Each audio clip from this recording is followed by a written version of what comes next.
Bienvenue à tous dans la famille en question. Être parent d'un enfant handicapé est une blessure profonde, un bouleversement qui met à l'épreuve la solidité du couple et provoque de trop nombreuses séparations. Que vivent ces couples? Comment les proches, les soignants, les associations et l'Église peuvent les accompagner pour envisager l'avenir? C'est ce que nous allons voir avec nos invités.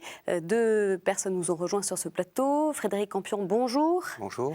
Votre fille Liselotte, qui a 10 ans, est polyhandicapée.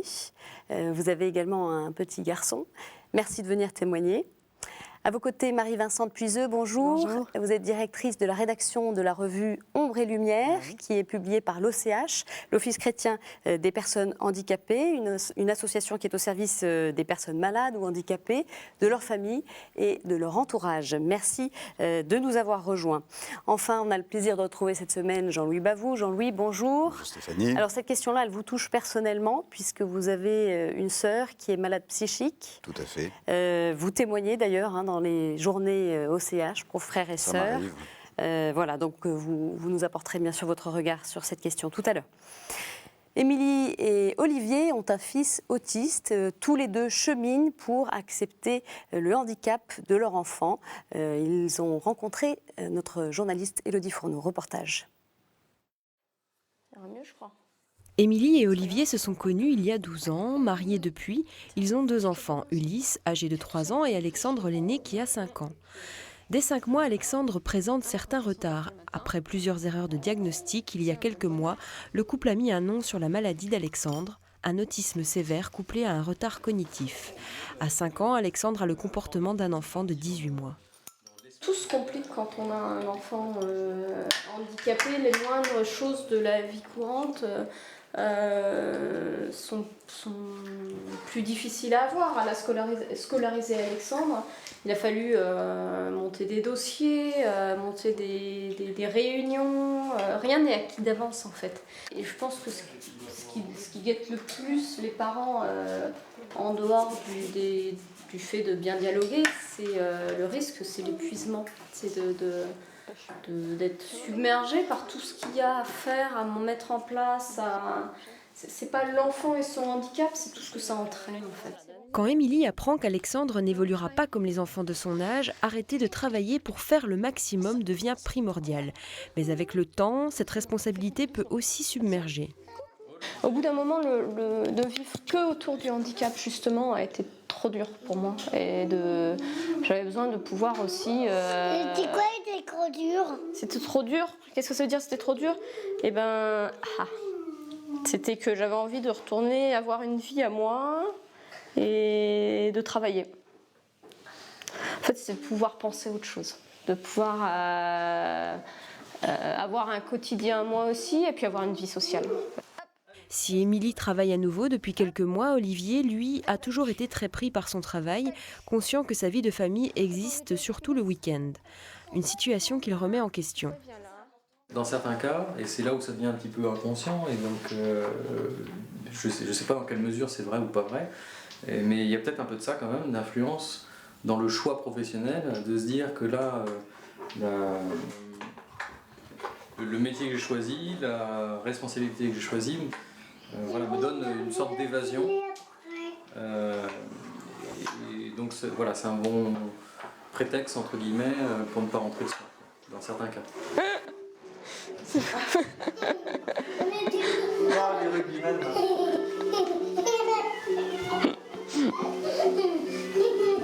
Allez. Vivre comme tout le monde et en même temps avancer pas à pas avec la maladie d'Alexandre. Olivier vit beaucoup les choses de l'intérieur alors qu'Émilie a besoin de partager leur quotidien avec d'autres parents et de trouver des repères. Face à cette épreuve-là, de peut-être pas suffisamment sentir la présence de Dieu et l'aide de Dieu. Donc, je trouve que pour ma foi, ça c'est une épreuve. Mais on n'en a jamais discuté ensemble en tant que tel. Donc, Alors que moi, je la remets pas en doute, en question. Et à chaque fois que j'ai l'occasion de prier pour Alexandre, c'est de nous donner la force à nous en tant que couple, de continuer à faire face à tout ce qu'il faut faire, tout ce qu'il faut supporter et porter pour Alexandre. Dans cette épreuve de vie, le couple peut parfois brûler ses ailes, mais aussi renforcer les liens qui l'unissent. Voilà la façon dont vit Dans Olivier vit le handicap d'Alexandre, je trouve ça beau et ça me plaît, quoi. C'est-à-dire qu'il y a des personnes qui peuvent réagir différemment, donc oui, voilà, en tant que... Et vice-versa. Moi, je trouve que la façon dont Émilie vit le handicap d'Alexandre, je trouve ça très beau et ça me plaît énormément. Et notre regard à nous, c'est de l'accepter complètement et puis d'aimer aussi toute cette différence et d'essayer de faire en sorte de faire progresser tout le monde ensemble.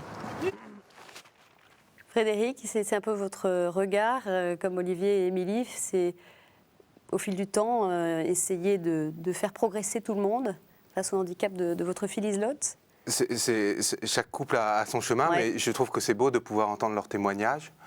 Moi, je suis un peu porté par l'interrogation de quelle est la spécificité du handicap par rapport au chemin d'un couple. C'est vrai que je n'ai pas de recul suffisant pour pouvoir porter le regard général, mais je peux juste témoigner de nous, de ce que nous vivons, et que peut-être la spécificité, c'est que assez tôt dans le fait d'être parent, ça nous a amené à avoir un choc à gérer, la difficulté de la gestion des émotions qui est peut-être différente l'un pour l'autre, entre nous avec Francisca, mon épouse, et peut-être d'autres éléments qu'on aura le temps de revenir, mais ça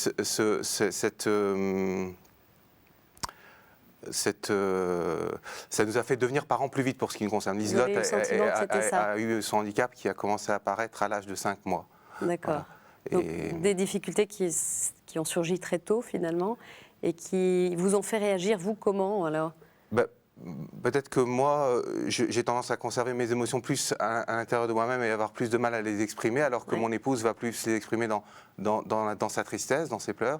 Il y a eu des gestes de personnes qui ont été une aide de ma famille, de la prendre dans ses bras, même si bien sûr dans notre couple nous avions des gestes de tendresse aussi, mais j'étais peut-être un peu plus sur le retrait de mon émotion, d'autant plus que par l'allaitement, mais c'est peut-être le cas là aussi de l'arrivée d'un enfant pour un autre couple, il y avait une fusion plus importante entre la maman et notre fille. Des liens différents. Et la relation avec Liselotte à construire, et on a trouvé des personnes sur notre chemin pour les aider. Marie-Vincente Puiseux, alors Frédéric le soulevait là, la femme réagissent de façon différente, de manière générale, face au handicap d'un enfant. Oui. Mais déjà, je crois qu'on est masculin et féminin dans toutes nos réactions, dans tout ce qu'on est. Mais c'est vrai que par rapport au handicap, j'ai l'impression que le handicap est un peu comme une loupe grossissante et qu'il met en exergue, en valeur, des réactions très féminines, effectivement, peut-être de la maman, je le constate souvent, se surinvestit pour prendre en charge l'enfant, pour trouver des méthodes, des écoles, tout ce qui va pouvoir aider. Et souvent, on constate que le papa, lui, est peut-être plus dans le retrait.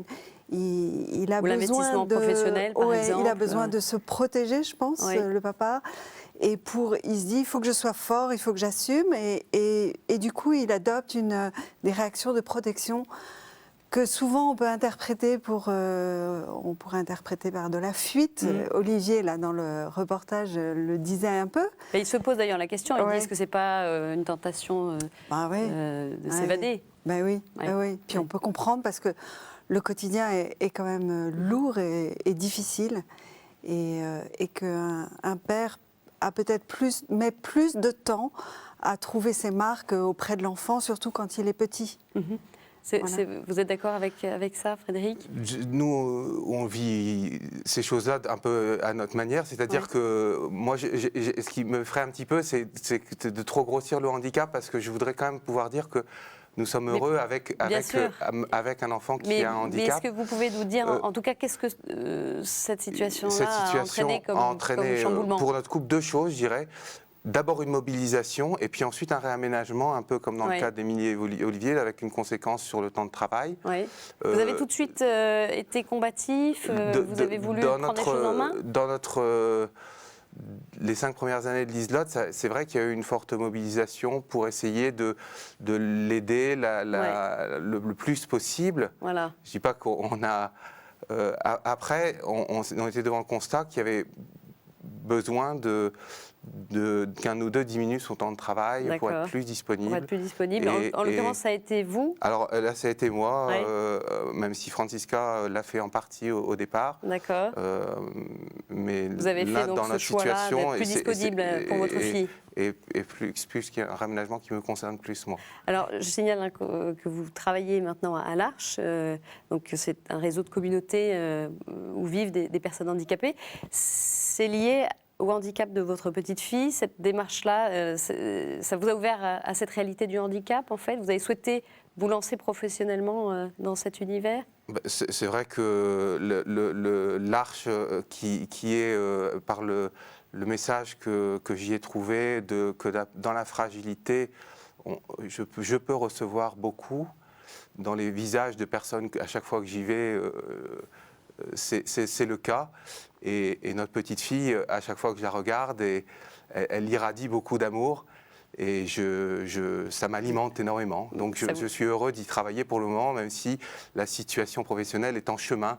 Et c'est encore une mission où j'y suis actuellement. Donc je suis en train de pérenniser une situation de temps partiel avec s'occuper des enfants en partie. Alors, Marie-Vincente Puisieux, c'est de toute façon un bouleversement pour le couple. On en parle peu finalement des couples, on parle beaucoup de la relation parent-enfant, de l'enfant lui-même atteint d'un handicap, mais on ne sait pas vraiment ce qui se joue pour le couple. Qu'est-ce que vous pouvez nous dire là-dessus? Je crois que c'est des émotions tellement fortes, tellement brutales que l'arrivée d'un handicap dans une famille. Que chacun, d'abord, c'est un peu une question de survie. Chacun réagit comme il peut et se maintient debout comme il peut. Et souvent, on constate que dans ces réactions de survie, du coup, chacun est un peu de son côté. Il y a une solitude un peu de chacun? Voilà, il y a un sentiment de solitude qui peut s'installer. Et c'est vrai que si le couple ne peut pas communiquer comme il le faisait avant, ou la relation conjugale peut être en danger. Il peut y avoir... Il y a beaucoup de couples d'ailleurs qui ne tiennent pas. Je ne sais pas si on a des chiffres là-dessus. On n'a pas de chiffres. Il y a des associations qui annoncent des chiffres un peu impressionnants, de l'ordre de 75 à 80% de séparation. Je ne sais pas si c'est général. Je ne voudrais pas qu'on reste avec ce chiffre, je ne suis pas sûre que ce soit... Mais pour vous, en tout cas, le handicap, c'est la cause ou le déclencheur d'une séparation, si elle surgit? Je ne voudrais pas généraliser, mais c'est vrai que je reprends un peu mon image de verre grossissant, de loupe. Le handicap, j'ai l'impression, sert de révélateur. D'accord. Et qu'il y a parfois des failles, soit dans une personne, soit dans une relation conjugale, des failles qui peuvent s'agrandir à l'arrivée du handicap. Mais ce n'est pas une fatalité, je trouve, parce que même si ça se passe comme ça pendant, mettons, 5-10 ans, après, les parents, le couple peut travailler et resserrer leur relation conjugale. D'accord. C'est dans les premières années que ça se joue. C'est pas une fatalité. Oui, c'est pas une fatalité. Non. On peut je trouve évoluer, que progresser. ça c'est important. J'ai vu dans ces week-ends couples qu'organise l'Office chrétien des personnes handicapées, mais j'ai vu des couples qui, après 30 ans de vie difficile, chaotique, désiraient vraiment reprendre une vie conjugale plus intime, plus communicative, et qui s'y remettaient. Et puis il y a des couples, c'est au bout de 3 ans, 5 ans, mais il n'y a pas de fatalité. Je trouve que...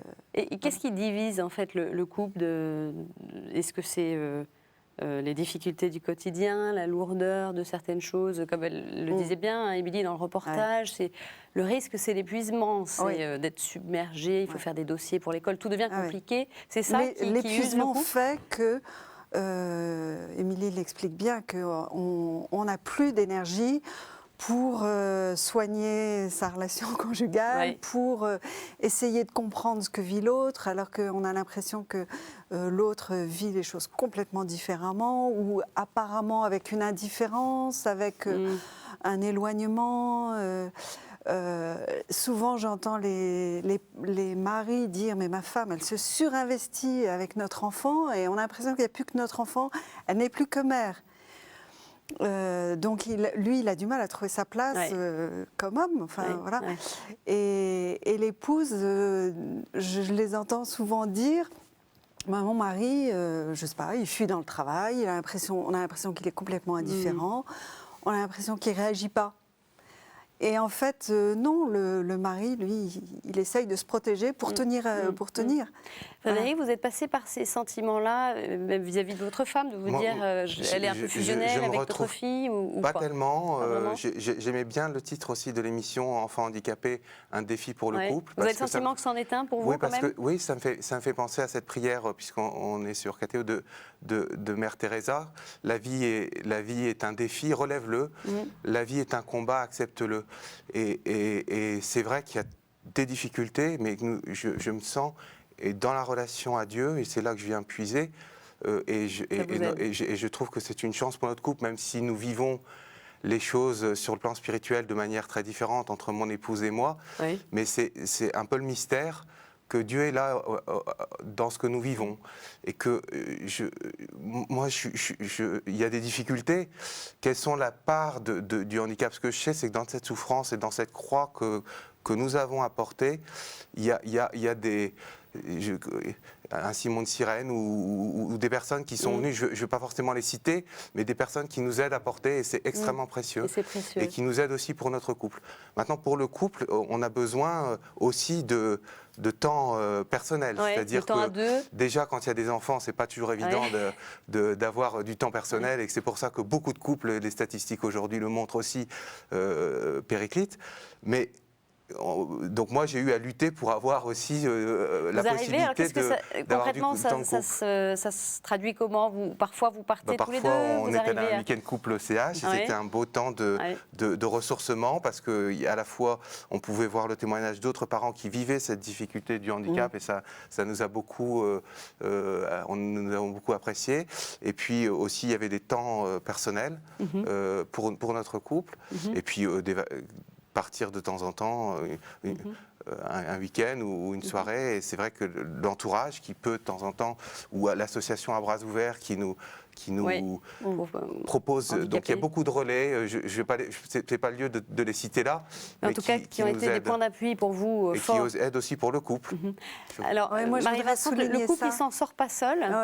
C'est vraiment, je trouve, une règle d'or, c'est que seul, on s'en sort pas, et que on a vraiment besoin d'appui.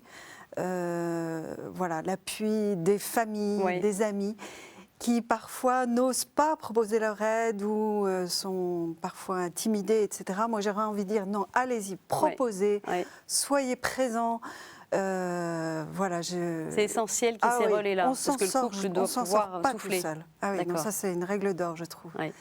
Et puis, c'est vrai que c'est difficile pour les couples, mais cette démarche de demander de l'aide, elle me semble indispensable. Alors quel type d'aide? Parce qu'on parlait de l'OCH, qui apporte un accompagnement chrétien. Voilà. Il y a une spécificité d'ailleurs, quand on parle d'accompagnement chrétien versus d'autres types d'aide.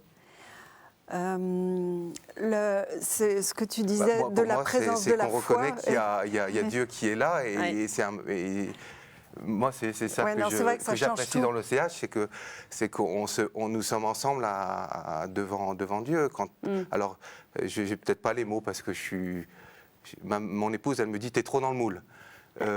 Alors je suis à l'arche en plus, et donc je suis maladroit pour pouvoir le dire, mais n'empêche que c'est quand même là que l'eau vive, et où irions-nous si nous n'avions pas les paroles d'eau vive.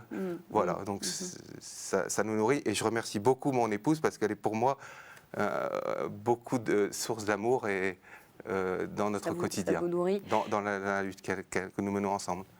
Marie-Vincent, oui. Ce que je dirais, c'est qu'effectivement, dans ce sentiment de solitude qui est si fort, c'est vrai que la présence du Seigneur, cette foi-là, cette confiance-là, elle change déjà beaucoup les choses. Ça change, mais ça n'empêche pas que même le quotidien des reste couples difficile, chrétiens qui ont une foi forte soient face à des difficultés, des douleurs.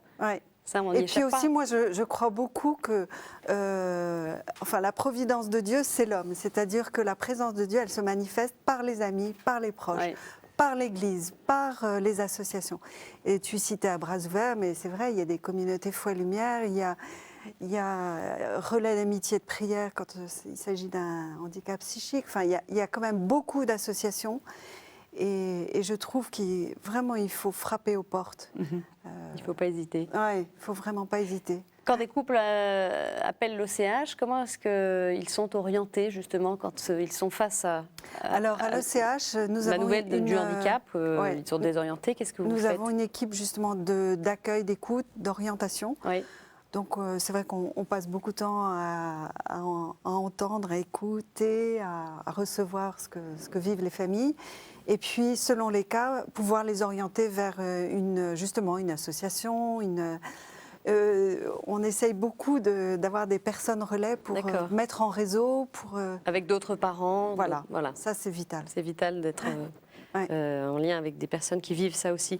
Merci à tous les deux. Je me tourne vers vous, hein, Jean-Louis. Alors, vous avez, vous, une sœur qui est malade psychique, donc évidemment, c'est un thème qui vous est C'est un sensible. thème qui m'est cher, oui. On parlait de défis, je pense qu'il y a un double défi pour le couple en général, parce que dans notre société, le couple est en danger de toute façon déjà, donc a fortiori si des difficultés supplémentaires arrivent. Et puis un défi aussi pour la famille, pour l'Église surtout. Hein. Je pense que l'Église a relevé ce défi, parce que le handicap aujourd'hui, la personne handicapée, elle a une place quand même qui est en train de s'étioler de plus en plus dans la société. Hein. Quand on remonte même à la source, à l'embryon ou autre, on a des grosses questions éthiques qui se posent dans notre société occidentale. Donc un défi énorme pour l'Église. Alors on a parlé de tous les mouvements, pour essayer de vaincre la solitude, parce que l'élément principal du couple dans cette situation-là, c'est la solitude. On se retrouve seul et on est toujours seul face à ce problème qui nous tombe sur le nez, qu'on n'avait pas prévu, et qui va nous accompagner toute notre vie, seul. Et puis on a des tentations. La tentation du repli, donc on va se battre tous les deux, on va y arriver, ce qui est humainement impossible, et la tentation du papa qui est remarquable, même, qui disait qu'il se demandait si, éventuellement, le soir, il ne restait pas un petit peu plus longtemps au bureau pour respirer, pour rentrer un petit peu plus tard à la maison. Donc, pour lutter contre ces tentations, les amis, l'Église est là. Moi, j'ai envie de parler des paroisses. Oui. Et ça, je pense qu'aujourd'hui, le handicap est bien pris en charge par des tas de chrétiens, et des tas de non-chrétiens d'ailleurs, dans la société. Jamais assez, mais il y a une prise de conscience. Mais dans la vie paroissiale, c'est beaucoup plus difficile. Et ça, moi, si je pense que le défi est à relever alors de façon essentielle, parce que la paroisse, c'est quand même la cellule primordiale de l'Église, après la famille, mais c'est vraiment ce qui fait l'Église. Et dans les paroisses, quelle place on donne aux personnes handicapées tout simplement dans les célébrations. Hein. Alors maintenant, dans les grandes manifestations ecclésiales, on commence, c'est un peu compliqué, mais on commence à voir mais tout bêtement, dans la vie de tous les jours, Marie-Vincent disait que Dieu se révèle à travers les hommes, donc c'est à travers nos actes, à travers les actes que l'on pose, qu'on va manifester Dieu à nos frères et à nos sœurs. Donc je pense que les paroisses ont à réfléchir sur les choix pastoraux, tout simple, qu'elles font, et quelle place elles donnent dans ces choix à la personne qui a un handicap. Et ça, je pense que, je ne sais pas pour la France, je ne connais pas trop les églises des autres pays, mais en France, on a vraiment une question essentielle, là, vraiment, parce que quand on côtoie le handicap, on est perpétuellement confronté à ce manque. On dit, ça y est, ils sont pas là, ils sont oubliés, on n'a pas pensé à eux. Et puis alors, bien sûr, mais ça on en a déjà parlé, c'est pour ça que je ne me suis pas étendu là-dessus. Il ne faut pas avoir peur, alors ça c'est plus personnel que paroissial, ne pas avoir peur d'aller au-devant de ses familles, parce qu'on a toujours peur d'être en trop, de dire un mot qu'il ne faudra pas dire, d'être malade. Mais non, c'est pas grave. La présence est énorme. Rien que le fait d'être là, d'avoir fait signe, de dire on pense à vous, on est là, et si vous avez besoin de nous, on sera là, c'est peut-être pas assez, parce que le couple n'osera pas téléphoner. Donc il faut y aller, il faut être présent, il faut insister. Merci, on va tâcher de mettre ça en route, Jean-Louis. Merci à tous les trois. Alors avant de nous quitter, en tout cas, un grand merci à l'OCH qui nous a vraiment aidés pour la réalisation de cette émission. Alors si vous souhaitez en savoir plus sur l'Office chrétien des personnes handicapées. L'adresse internet qui s'affiche sur vos écrans, www.och.fr. Vous pouvez d'ailleurs vous abonner à la revue bimestrielle Ombre et Lumière sur le site. Je signale au passage donc, le numéro qui nous a inspiré pour cette émission, un numéro qui est paru en 2008, Enfants handicapés, couples menacés, que l'on peut trouver également sur le site. On peut prendre des numéros anciens individuellement. Et puis quelques livres aussi qui nous ont intéressés. La lumière d'une rencontre de Marie-Hélène Mathieu, qui est la fondatrice de l'ONCH, c'est paru aux éditions Mamedifa. Philippines, la force d'une vie fragile, témoignage de Sophie Lutz, une maman de cette petite Philippine, c'est paru aux éditions de l'Emmanuel. Et puis, Journal d'une princesse à roulettes d'Emmanuel Belluto chez DDB. Voilà, merci à tous de nous avoir suivis. Très bonne semaine, à mercredi prochain. Au revoir.